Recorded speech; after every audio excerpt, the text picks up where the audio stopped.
It started like any normal Friday. Ifani and his wife Adora were setting the table for dinner when they heard loud knocking at the gate. Surprise. It was Aunt Beatrice, suitcase in one hand, cooking pot in the other. I just came to rest for the weekend. My house is too noisy. Before they could protest, she was already inside, rearranging the living room and inspecting the fridge. She complained about the stew being too salty, the curtains being too short, and the TV being too loud. By nightfall, the whole house was exhausted.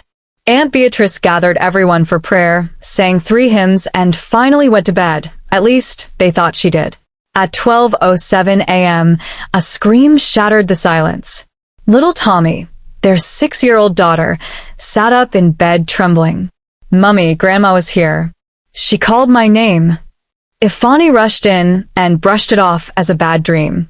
But as Adora tucked Tommy back in, she saw Aunt Beatrice at the doorway, sprinkling salt on the floor and muttering under her breath. "Auntie, what are you doing?" "Protection," she whispered. "You don't know what followed you here."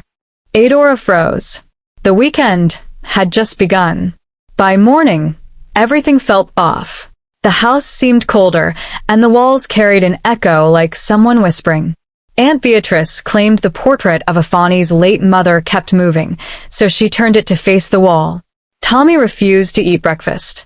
"Grandma's inside the mirror," she said quietly. Adora's spoon slipped from her hand. Later that day, while Beatrice hummed an old lullaby, Adora heard faint voices, the same tune, but coming from inside the corridor. When she turned, no one was there. That night, Ifani finally snapped. "Auntie, please, this is too much. You're scaring my family. You have to leave tomorrow." Beatrice just smiled, calm and distant. "You can chase me out," she said softly, "but not what's calling your daughter." At midnight, the house shook. The TV flickered on by itself, showing static that slowly shaped into the face of Ifani's late mother. Then came the scream, long, sharp, and close. Everyone ran to Tommy's room. The portrait had fallen from the wall, glass shattered across the floor. Aunt Beatrice fainted, whispering, "It found us." When dawn came, the house was eerily quiet. Beatrice sat in the living room, eyes red, hands trembling around a rosary. "I have to tell you the truth," she said. "Years ago, when Ifani's mother was dying, she made Beatrice promise to protect the family, no matter the cost.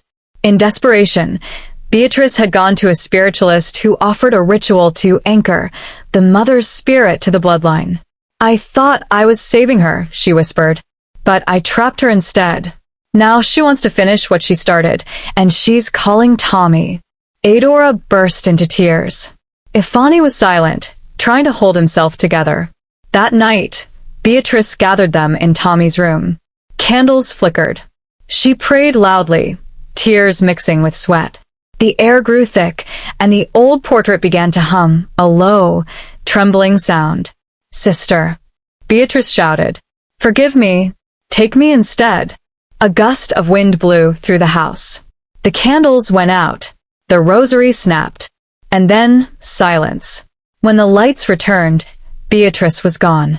Only her melted rosary lay on the floor. Tommy smiled faintly. "Grandma said goodbye," she whispered.